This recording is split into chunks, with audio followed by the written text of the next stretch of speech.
Hello friends, Sunday மத்தியானம் இப்போ நாங்கள் ஒன் கோல் ஃபேஸில் நின்று கொண்டிருக்கிறோம். லஞ்ச் எல்லாம் செம்ம சூப்பராக என் விருப்பப்படி சாப்பிட்டுட்டு டெசர்ட்டுக்கு என்ன பண்ணலாம்னுட்டு ரோல்டு ஐஸ்கிரீம் பக்கம் தான் போனோம். ஆனால் ரோல்டு ஐஸ்கிரீம் ஆல்ரெடி நிறைய சாப்பிட்டுட்டோம். அங்கால பக்கம் போனால் இந்த டர்க்கிஷ் ஐஸ்கிரீம் இப்போ புதுசாக இன்ட்ரடியூஸ் பண்ணியிருக்காங்க போல இருக்குது. இந்த ஐஸ்கிரீமை வச்சு விளையாடிட்டு ஐஸ்கிரீமை கொடுப்பாங்களே, அது நாங்கள் தான் எத்தனை வயசானாலும் குழந்தையாச்சே உடனே விளையாடணும்னு சொல்லிட்டேன். அதுக்கப்புறமா எல்லாரும் ஐஸ்கிரீம் ஓட பண்ணாங்க. நான் ஃப்ரூட் அண்ட் நட் சொல்லியிருந்தேன். இவர் நல்ல மேங்கோ சொல்லியிருந்தார். மேங்கோ ஐஸ்கிரீம் தான் செம்ம சூப்பராக இருந்துச்சு.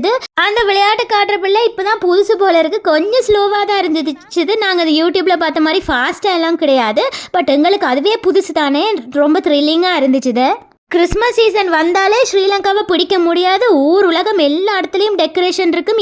சின்னமன் கிராண்ட், அப்புறமா இந்த கிறிஸ்கட், இந்த ஏரியா எல்லாம் ரோடு எல்லாம் அவ்வளோ அழகாக இருந்துச்சு. இதெல்லாம் பார்த்துட்டு பம்பலப்பிட்டியில் அமிர்தாண்டம் இருக்குது. அங்கே தான் நாங்கள் எப்பவுமே டீ குடிப்போம். அங்கே போய் ஃபுல் டீ குடிச்சிட்டோம்.